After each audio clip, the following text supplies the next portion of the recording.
Olá! Vamos juntos desvendar três conceitos que a gente ouve o tempo todo, mas que muitas vezes geram uma baita confusão. Estado, governo e administração pública. Embora pareçam a mesma coisa, entender a diferença entre eles é fundamental para sacar como o nosso país realmente funciona. Pois é, essa é a grande questão, né? Muita gente usa essas palavras como se fossem sinônimos. Mas olha, no direito administrativo, cada uma tem um lugar e uma função muito bem definidos. Separar esses conceitos é o primeiro passo para a gente conseguir entender discussões bem mais complexas lá na frente. Então, o nosso roteiro vai ser o seguinte: a gente começa pelo conceito mais amplo de todos, o que é o Estado. Depois, a gente vai mergulhando para entender a diferença entre governo e administração. Em seguida, vamos ver quem fiscaliza tudo isso, de onde vêm as regras do jogo e, por fim, por que saber disso tudo é tão importante.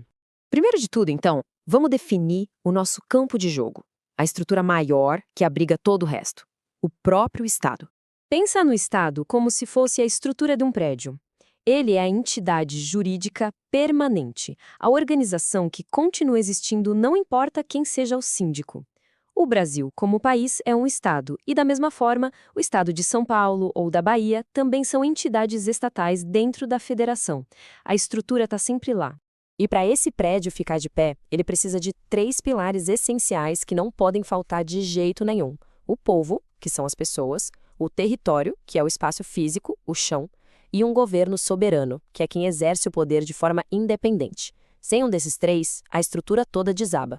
E aqui vem uma das sacadas mais geniais da organização de um Estado moderno. O poder não fica concentrado na mão de uma pessoa só ou de um grupo só. Ele é dividido em três: o executivo, o legislativo e o judiciário. Eles funcionam de forma independente, mas em harmonia, um fiscalizando o outro. É o famoso sistema de freios e contrapesos.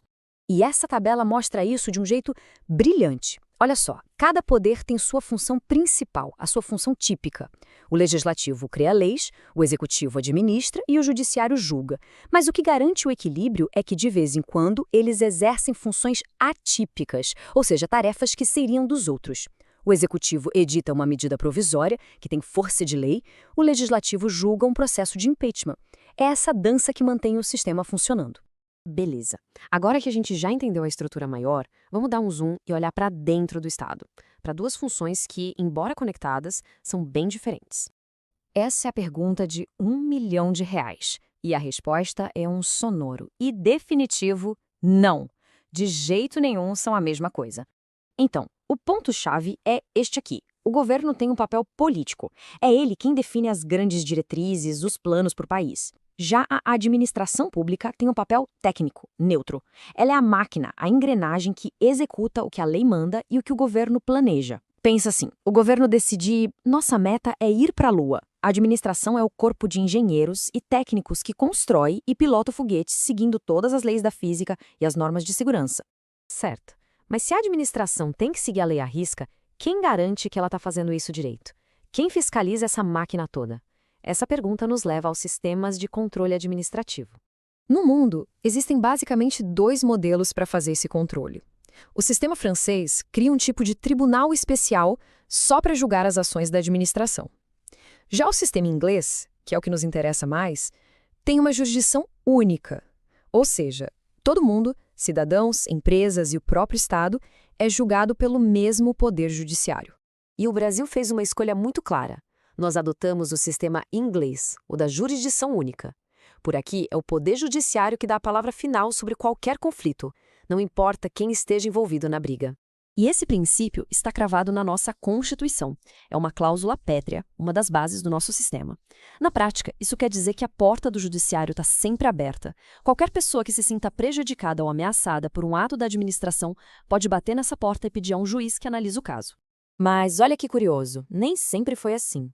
O Brasil já flertou com outros modelos no passado. Foi a Constituição de 1891 que realmente bateu o martelo e oficializou a adoção do sistema de jurisdição única.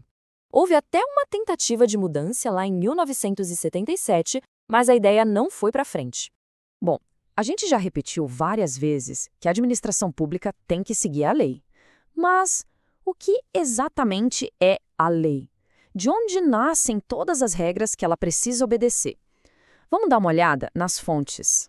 As regras do jogo vem de algumas fontes principais. A gente tem a lei, com L maiúsculo, que é a principal de todas.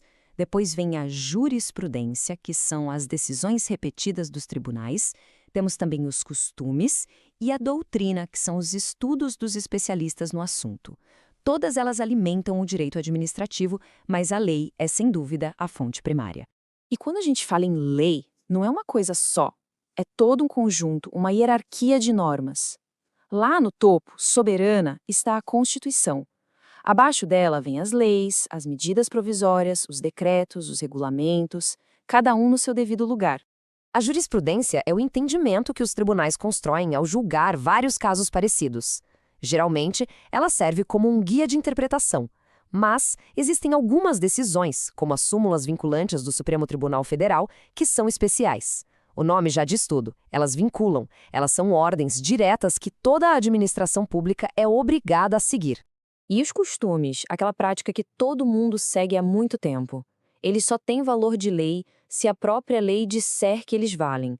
No direito administrativo, a regra é bem rígida. Um costume nunca, jamais, pode ir contra o que está escrito na lei. A lei sempre vem primeiro. Ufa, vimos bastante coisa, né? Agora, na nossa última parte, vamos amarrar todas essas pontas e entender por que saber tudo isso faz uma diferença enorme na vida de qualquer cidadão. Então, para a gente não esquecer, o Estado é o palco, a estrutura permanente. O governo são os atores da peça atual, que são trocados a cada eleição. E a administração é toda a equipe de bastidores que garante que o espetáculo aconteça conforme o roteiro, que é a lei. E o mais importante, no Brasil, o judiciário é o crítico que pode avaliar o trabalho de todo mundo. No final das contas, entender essa estrutura não é só uma questão teórica para passar em prova. É uma ferramenta de cidadania. Quando a gente sabe quem faz o quê, quem define as políticas e quem tem a obrigação de executar os serviços, a gente sabe exatamente de quem cobrar. Conhecer as regras do jogo é o que nos dá poder para fiscalizar e garantir que nossos direitos sejam respeitados. A verdadeira fiscalização começa aqui, com conhecimento.